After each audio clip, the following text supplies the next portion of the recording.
teratas dari kompetisi pemilihan grup pemburu iblis telah diputuskan, dan Long Hao Chen dan Chair telah masuk 4 besar. Malam itu, Long Hao Chen, yang sibuk, kesulitan tidur. Akhirnya, di tengah malam, dia mengetuk pintu kamar Yehua dan berkata, "Guru, jika lawanku adalah Chair, aku ingin menyerah dalam permainan ini." Setelah mengatakan itu, Long Hao Chen menundukkan kepalanya, menunggu omelan guru. Dia tahu seberapa tinggi harapan Yehua untuknya, dan keputusannya pasti akan menyakiti hati Yehua. Namun, yang mengejutkannya, Yehua tidak marah. Setelah hening sejenak, dia berkata dengan suara yang dalam, "Ini permainanmu.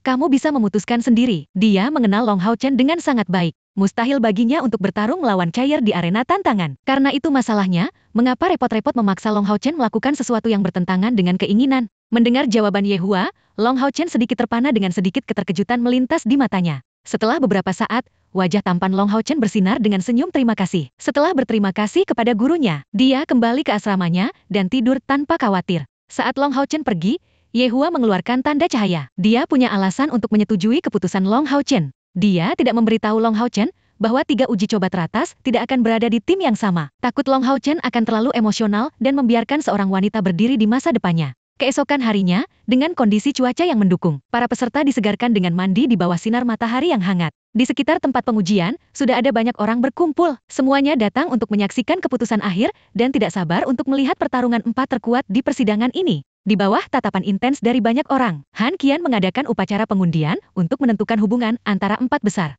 Long Hao Chen, yang sangat gugup, berdoa agar dia tidak berada dalam kelompok dengan Chair. Telapak tangannya berkeringat. Yang Wen Zhao, Mu Ning, dan 2 kontestan lainnya juga terlihat muram di wajah mereka. Chair, bagaimanapun, tetap dingin dan tenang seolah-olah dia bukan orang yang bersaing. Akhirnya, Han Yu mengumumkan bahwa Long Hao Chen akan melawan Chair di babak pertama dan Yang Wen Zhao melawan Mu Ning di babak kedua. Setelah mendengar ini, tubuh Long Hao Chen menegang sejenak. Setelah beberapa saat, dia melontarkan senyum pahit dan menggelengkan kepalanya. Karena itu memang seharusnya, dia akan menerimanya dengan tenang. Dia telah membuat keputusan rahasia untuk menjauhkan diri dari permainan segera setelah dimulai. Di sisi Chair, saat mendengar hasilnya, dia masih memancarkan aura ketenangan, dan ekspresinya tetap tidak berubah seolah dia tidak peduli siapa lawannya. Dia mengulurkan tangannya dan memegang tangan Long Hao Chen. Merasakan sentuhan lembut dan halus yang datang dari telapak tangannya. Long Hao Chen terkejut dan menoleh untuk melihat wajah Chair yang menakjubkan. Kesuraman di wajahnya langsung menghilang. Wasit di arena tantangan memanggil nama Long Hao Chen dan Chair setelah berkonsultasi dengan tetua kuil. Persaingan mereka akan segera dimulai. Long Hao Chen menarik napas dalam-dalam dan hendak mengarahkan tangan Chair ke arena tantangan. Suara lembutnya terdengar, "Ayo langsung ke game berikutnya." "Saya mengaku kalah." Suara Chair, meski lembut, seperti petir di tanah, menyebabkan kegemparan di antara penonton. Bahkan ke-6 tetua yang duduk di tengah tribun, yang memegang posisi tinggi, semuanya terkesima. Di mata mereka, Chair adalah penantang paling menjanjikan untuk kejuaraan. Mengapa dia melepaskan kompetisi dengan begitu mudah dan bahkan menyerahkan Tungku Roh untuk hadiah kejuaraan? Setelah beberapa saat, Han Qian pertama kali sadar, memikirkan hubungan antara Long Hao Chen dan Chair. Sedikit kegembiraan menyebar di wajah komandan ksatria yang agung dan tenang ini. Ying Sui Feng, wakil kuil assassin, dengan wajah pucat karena kecemasan, dengan cepat turun dari kursinya dan berlari ke sisi Chair, dan napasnya dapat didengar bahkan melalui helmnya. Dia mencoba membujuk Chair untuk tidak emosional, tetapi Chair mengabaikannya. Berbeda dengan kerumunan yang terkejut, Long Hao Chen panik. Dialah yang berniat menyerah, tapi bagaimana Chair bisa menyerah? Long Hao Chen meraih tangan giok Chair dan berkata dengan cemas, "Tidak, kamu tidak bisa.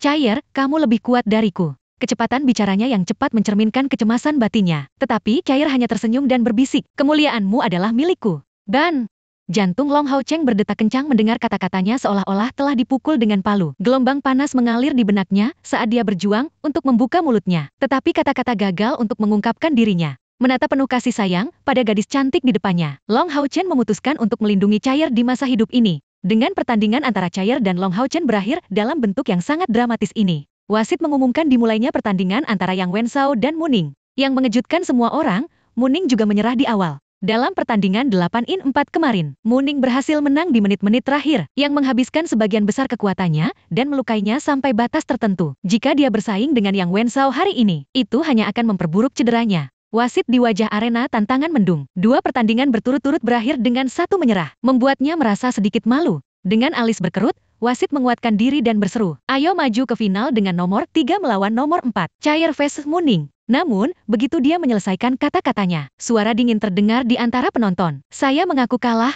Chair menyerah lagi. Wasit merasakan tamparan di wajahnya, dan sudut mulutnya tidak bisa berhenti berkedut. Semua orang yang hadir menatap Chair dengan takjub. Muning tidak lagi menjadi ancaman bagi Chair. Mengapa dia secara sukarela menyerah? Long Hao Chen juga agak bingung menatap Chair, matanya penuh kebingungan. Chair hanya memiringkan kepalanya sedikit, dan dengan kepala menempel di lengannya, dan berkata dengan lembut, bodoh, 3 teratas tidak boleh berada dalam kelompok pemburu iblis yang sama. Long Hao Chen terasa seperti kejutan yang menjalari tubuhnya. Saat dia melihat Chair lagi, mata Long Hao Chen menjadi sedikit merah. Di mimbar, Ying Sui Feng gemetar karena marah, meraih lengan kursi kayu, sampai sidik jarinya tertinggal di sana. Han Qian melirik teman lamanya, dan terkekeh gembira. Takut teman lamanya akan marah, Han Yan berusaha keras untuk menahan diri dari tawa. Rona merah muda menyebar di pipinya.